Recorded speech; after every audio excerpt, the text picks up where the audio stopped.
Hello and welcome along to another episode of this FM19 story, The Head Coach with me, Daniel. It's Season 5, Episode 8, and we continue to settle into our new club Barnsley with our final league game of the season away at Millwall, where remarkably if we win, we could finish as high as 15th in the league. Despite that, it might be our last game at the club. Lots of interesting twists and turns to come, but we'll describe those in a moment. Firstly, let's take you through what's happened since the last episode. We've had a lot of injury troubles, which is why we found it hard to pull away, but we finally hit form. You can see from the top right of the screen, we've won 2 crucial games in a row at home, and we're safe with the final game to come. We're 7 points clear now, but apparently that's not enough for the board in terms of staying clear from a relegation battle. I'd argue on the last day of the season, we couldn't be much more relaxed. What's more, if we win today and finish in that region of 15th or 16th, what is their argument going to be? We'll have finished in mid-table,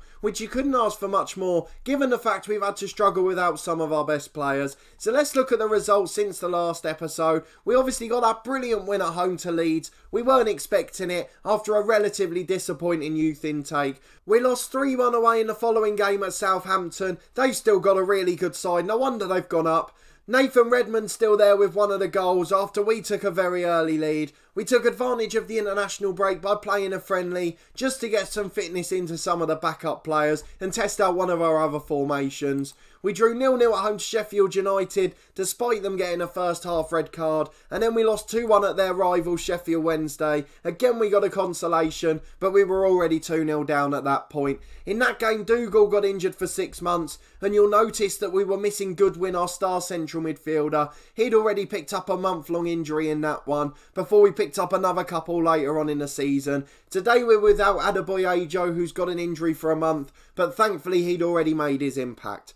You can see we've picked the perfect timing to go 5 unbeaten. The lads have finally got used to our formations, our tactical structure which stays the same throughout them, and hopefully they're really going to gel and move on forward into next season. That's if we're allowed to stay here. So our brilliant 5-game run started with a 3-2 win at home to Luton Town, my beloved club, the team I support. As I'm recording this a day in advance, I'm off to Luton v Portsmouth this evening. First v second in League One. Going to be a very good game, as long as we can get back with the planned snow afterwards. But either way, we won that one. Both strikers got a goal, and Janino Bacuna, the man we recalled, with a brilliant goal to make sure we got all 3 points. We then got back-to-back draws at home to Swansea, who are in upper mid-table, Adebayo with a late equaliser in that one, and then on the road to top half Preston, Corley Woodrow with the goal on that occasion.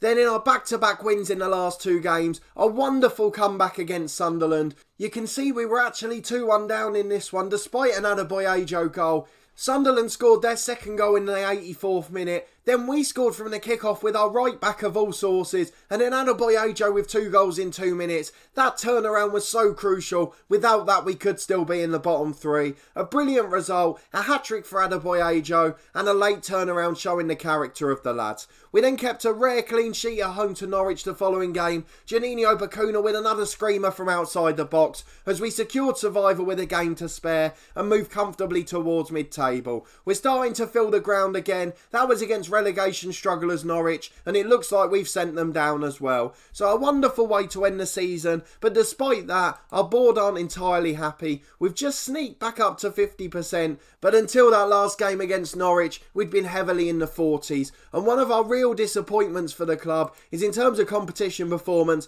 They're not happy with where we are in the Championship. We said we'd stay clear of relegation, but apparently we're not doing enough. I'd argue we've avoided the battle, but they seem to disagree. If we do get sacked, I consider it a success still, and hopefully our reputation will remain intact. But if we can win today, we should move towards mid-table, and then they'd have absolutely no excuse. So let's go and play the final game. We're away against Millwall, who are 14th. I think they've gone up to 60 points now, they have. But if we win, we can overtake every side and finish directly behind them. So let's see who's favourites for the game. Of course it's Millwall. We've both got our fair share of end of season injuries, although with Kenneth Dougal's it's a really long one and he won't be back anytime soon. Millwall have won 4 on the bounce to get out of trouble, and we've done the same thing pretty much. 5 unbeaten and 11 points. You couldn't ask for much more from the two sides. We'll look at our 11. You'll have to slightly excuse my commentary again today. Just as the voice was coming back, it's disintegrating again. So unfortunately, we're going to be a little bit short today. But we've got mostly a first 11 out, where possible, obviously. We've got injuries to Adebayo, as we've mentioned. He would normally be in the first 11. Keenan Davis is in for him, but the rest of them have been playing pretty much every match. We've been trying to keep a few of the young ones out of the squad just because we don't want them having to cope with the pressure. And then when they've come in for odd games, they've been really fired up and done well. But rest assured, if we're here next year, they'll very much be part of our first 11 plans. So in goal, we've got Joe Lumley, we've got Joel and Malone as the fullbacks, Lindsay and Pask at centre-half, Scully's at the base of the diamond, Bakuma and Goodwin are the two Mazzalas, with Ainsley in behind Woodrow and Davis. It'll probably be the last game we play in this formation, as once Ainsley goes back from his loan, we won't have a number 10 at the club. Also, all of the wingers that are at the club, bar Tiam, they're all on loan as well. So the two right wingers, Armstrong and Greenidge, they'll be going back, and then a few of our centre-halves will too. So they have got a lot of lone players they're relying on, but they're the ones that have largely been either out of the squad or just coming off the bench in place of some of our youngsters.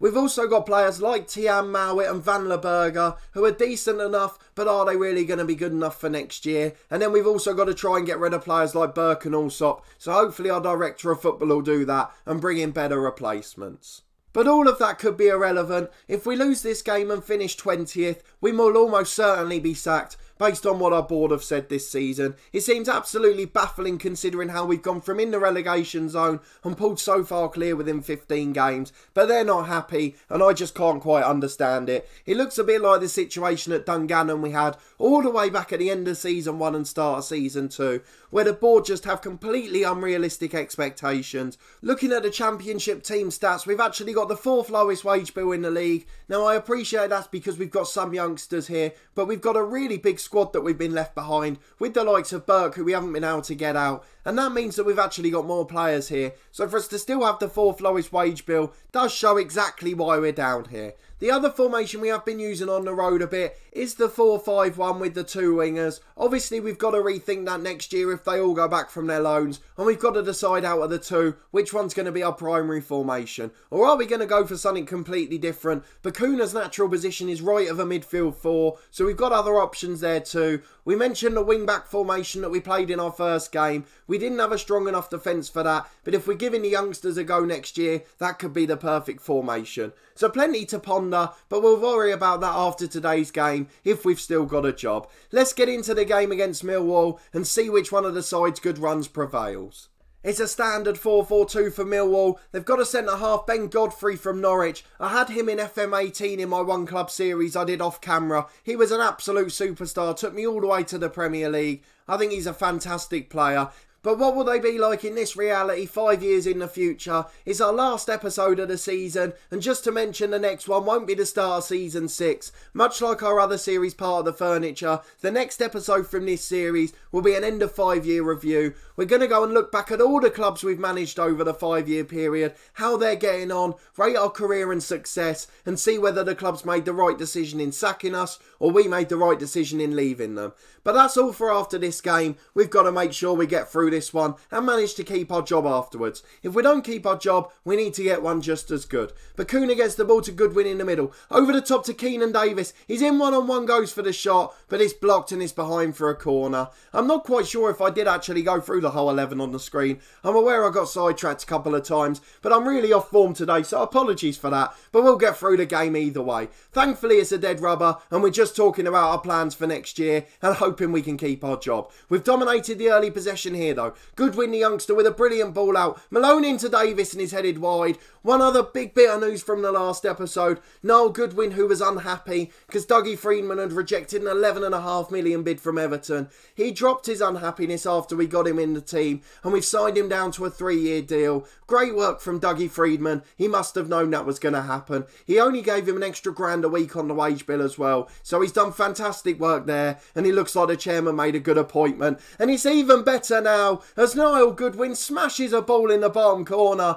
25 yards out. Ainsley laid it off to him in his final appearance, and a brilliant finish from Niall Goodwin. Although it's Millwall coming forward now, Cooper got close to it but thankfully didn't use his hands, and now they're coming forward on the right to the back post. Great save, and it's in. This has happened so much this year. It's the biggest problem I've had at Barnsley. There have been 9 occasions since I've been at the club, this only being my 15th game, where we've conceded within 2 minutes of scoring. That's something that has to change, and we need to sort that out. They've got the ball in the middle again, and quite often after that we've collapsed as well, and we have here. It's the same man again in the top corner, and on 4 of those 9 occasions, make that 5 out of 10 now. We've also conceded a second within 10 minutes. A terrible start after a brilliant early goal, and we've managed to throw it away. This is something we have to work on if we're still here. Look at the time there. That is ridiculous. What on earth is going on at the back? No discipline at all. The right back's not good enough. We definitely know that for next year. It's our priority position for Dougie Freedman.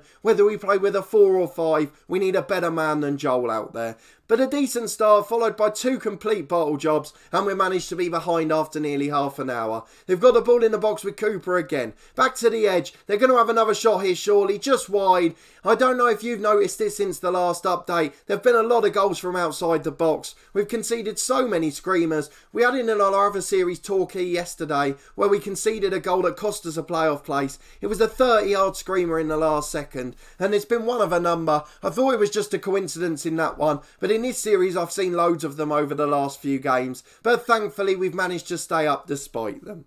We've got a free kick on the edge for Bakuna. Hits the wall, back to him again. Off the post, then the defender's foot. The goalkeeper's foot, sorry. And then behind for a corner kick. It's going to be Malone with an in-swinger. Straight to Cooper. Ainsley on the edge of the box. Brings it down, goes out to Malone. Malone tries to cross, but it's blocked. Back to Bakuna. Now Scully. Scully out to Joel, the right back. He's got time, but goes inside to Scully again. He finds Ainsley. Turns. We've dominated so many games. Ainsley hits the post and is cleared away. Those efforts from distance are so dangerous.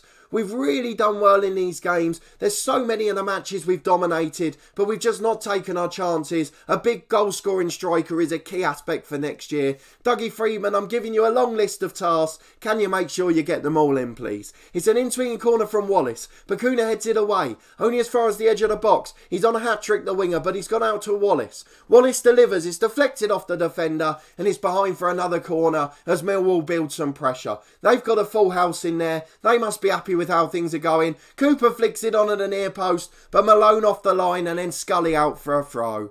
It's half time, there's been no further damage. We started so well, Goodwin scored a great goal, but it's all gone wrong since then. We've dominated possession, and in many games we've dominated the chances. We just don't score enough. We've got to tell the lads they've done well, because that's what our assistant wants. Winkler's the man we trust. They've won 4 in a row, Millwall, so they can't be a terrible side. We've just got to try and get some of these youngsters confidence next year. There's almost no real experience in the side. Even Lindsay, the club captain, what's he, 27? Lumley, the keeper, 28 as well. We've not got one of those 30-year-old generals sitting in the middle. Woodrow's 28 as well, but a lot of the players are really young. What's Bakuna's age? 25 for him. Scully's 23. Only Malone's really over 30 out of the whole side. He's 32, but not really a natural leader. Millwall have another shot early in the half, but it's us coming forward now with Scully. Back heel to Malone. Back to Scully again. I think we will go for a more traditional formation next year, but it depends on what Dougie Freedman does in the window. They're coming forward over halfway. We've been so vulnerable on the counter. The wing-backs have been terrible. We've got Scully trying to sit in the holding role on a defend duty. He's not really staying in his shape. He's a youngster, he's not disciplined, and the 2 wing-backs just go flying. They're playing at right and left full-back with the wing-back role, but it's not really working out. They're getting too far forward and getting caught out. So next year we probably will play with traditional fullback roles and duties that are more appropriate to defending. But we wanted to get forward and get on the front foot in these games as we were behind and in the relegation zone. It's worked on the most part, but today we've been appalling at the back. It's a set piece we concede from now. Something we do so much work on in training, and it's just gone pear-shaped on the big day. The youngster Jackson's going to come on at right back. He'll replace Joel, who's had an absolute shocker. We'll do the same on the opposite side for Burton. He'll come on for Malone. Two of the youngsters getting another chance at the club. Then Woodrow's had a poor game up front. Tiam will come on as the advance forward. Let's see if they make any difference. I think it's too little too late. It's Davis in the middle of the pitch to Goodwin. Goodwin gets it inside to Scully. Out to the right wing back Jackson, the replacement. The two young lads, something we will try next year maybe, if we don't get better fullbacks in than we've already got, is playing them as defensive fullbacks, just so they get experience. A bit like Klopp did in real life with Joe Gomez at Liverpool, and he played at right back for so long, just to try and get him experience at the top level, and then he moved into the middle at the start of this year, once he was a bit more mature. So maybe we'll do that with these two lads, just to give us a more solid defensive base. I've not really got anything set in stone yet, and obviously Dougie Freeman could change our plans hugely, but I've just got loads of ideas whirling in my head, so I thought I'd share them with you as I go along. Burton's got a free kick on halfway to Goodwin. Ainsley gets it back out to Burton again. One thing we do want is all three of those youngsters in the side. Davis brings it down on the edge, it's blocked to Bakuna, and Bakuna's shot's cleared away for a throw-in. It's a good deflection, Millwall throwing themselves in front of the shot. It's a throw on the left for Millwall. Sobel gets it down the line. They've still got their winger on a hat-trick, but he hasn't had another chance since. Here he comes over halfway. In behind to the centre forward. He's scored already too. Dumley makes the save, Scully clears away as far as Keenan Davis, and now we've got a chance to counter. It's been a decent game, but we've just not done enough. We're going to demand more from the lads, just to see if we can get something out of the last 10 minutes. But it doesn't matter now. They've scored another ridiculous strike from outside the box. It's the right fullback this time who's done it. It's absolutely insane how many shots are going in from distance. I've never noticed it before, so it must have been from the latest update. They've brought on Locatelli in the middle, and it just reminds me that this lot were in the Premier League last year. It's a job we got rejected for near the start of the season. They came down from the Premier League after getting up with a tycoon. They came down, they were bottom before the winter break, and to get themselves up to 14, they've done a brilliant job. They were on 3 points after 10 or 11 games, and they deserve to be safe with the way they've been playing. Harrison on the edge again. If they'd scored another one, that would have been it, but thankfully they've blocked it away, and the second one goes straight to Lumley. We've got a free kick on the right.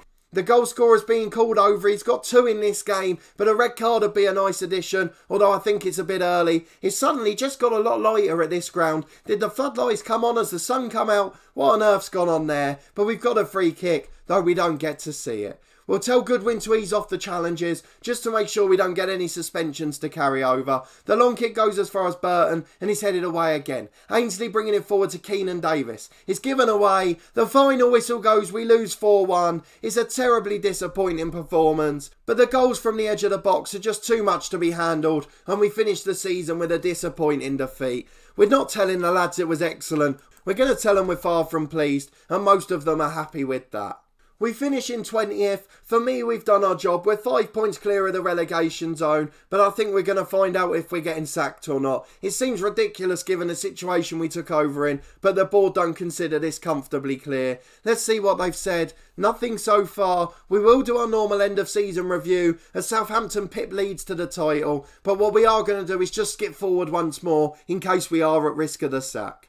Well, we've gone on another day. It looks okay. I haven't seen anything yet. There's nothing in here to suggest that we're going to be having a board meeting or anything like that. One thing I have noticed at Barnsley is I keep getting these alerts for scout reports. I've changed all the settings the same way I do at other clubs, but I keep getting notes to say players have been finished with their scouting, even though I've not requested it. It must have been Dougie or the chief scout. So I'm not quite sure about that, but that's a minor issue for now. Let's go and look at the end of season review. Obviously we weren't here for the most part. We haven't got any players going out of contract, which is good to see, but we want to see what's happened with the lads that are here. Let's include the injured players, as Attaboy Ajo's going to be one of the two. Dougal's up there as well, and we've got a few players we might be saying goodbye to, particularly the loanies. So if we put them in appearances order, you can see Joe Lumley's made the most for the club. He was injured for our first game, which you could tell by the fact we lost 4-0. He's been really solid since then, as has Liam Lindsay since he came back from injury. 44 appearances for him, and nearly a 7 rating for a centre-half in a struggling team.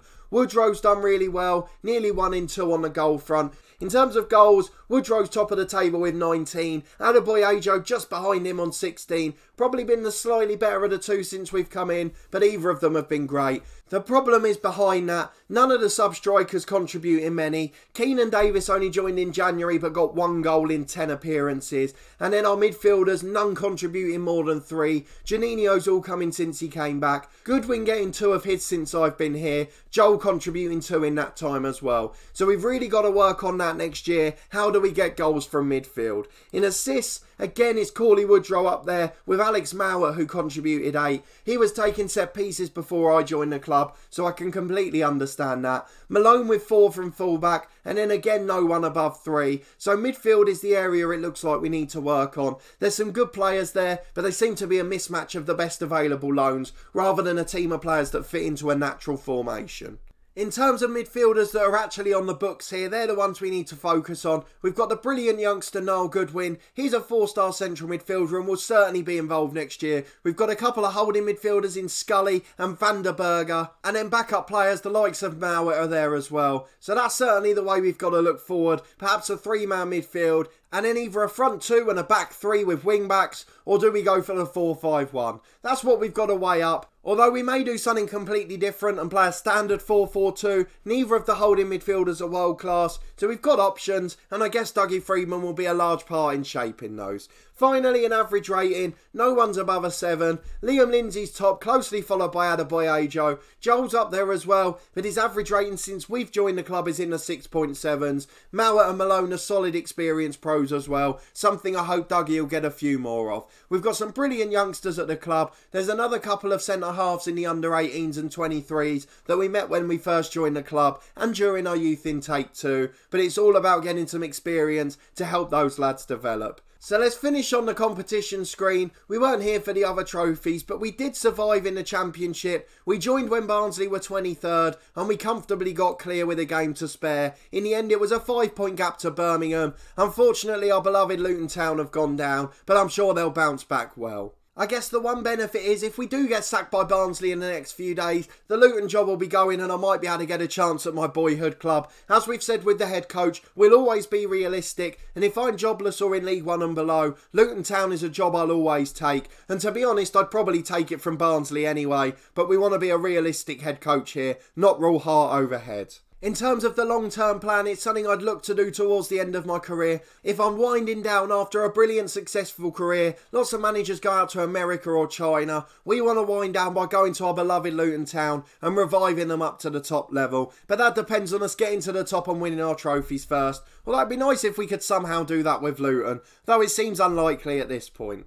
As we mentioned, the next episode on Saturday from this series will be the 5-year review, where we look at all of the clubs we've managed so far, whether they were right to sack us, whether we were right to leave them as the decisions were made, and also how they're getting on now, some of the key players from each of those teams, as well as just the general world of football, who's been winning the big competitions. But that will be all for this episode. If you did enjoy it, please put a thumbs up on the video. I much appreciate your support and still following this series after 5 years. I hope you're still enjoying watching it as much as I'm enjoying making it. Let me know in the comments what you hope Dougie Freedman does in the summer, and do you think we'll get sacked? I can see up there it says the board expectations mid-table. I didn't set that. I said stay clear of relegation, so I don't know what's gone on there. No wonder there's some changes here. The board confidence on that is down to 33%, and generally overall, oh dear. I should have looked at that before I started the end to the episode. We're going to be sacked. Next episode after the 5-year review will be us joining a new club. Let's take back everything we just said about the summer here. Don't worry about what Dougie's going to do. I don't think it's going to matter to our career. If you did enjoy it, as I said, please put a thumbs up on it. A massive thank you for your support. There's daily FM19 content. We're back with the 5-year review from our other series, Part of the Furniture, tomorrow. So catch up with that series before then if you don't want any spoilers. There's weekly content from our FIFA 19 lower league career with Crew Alexandra, and the final episode of our Newcastle series, the Tomb Saviour Challenge, is out this Friday too. But a massive thanks for watching as always, and I'll see you next time where I hopefully still have a job.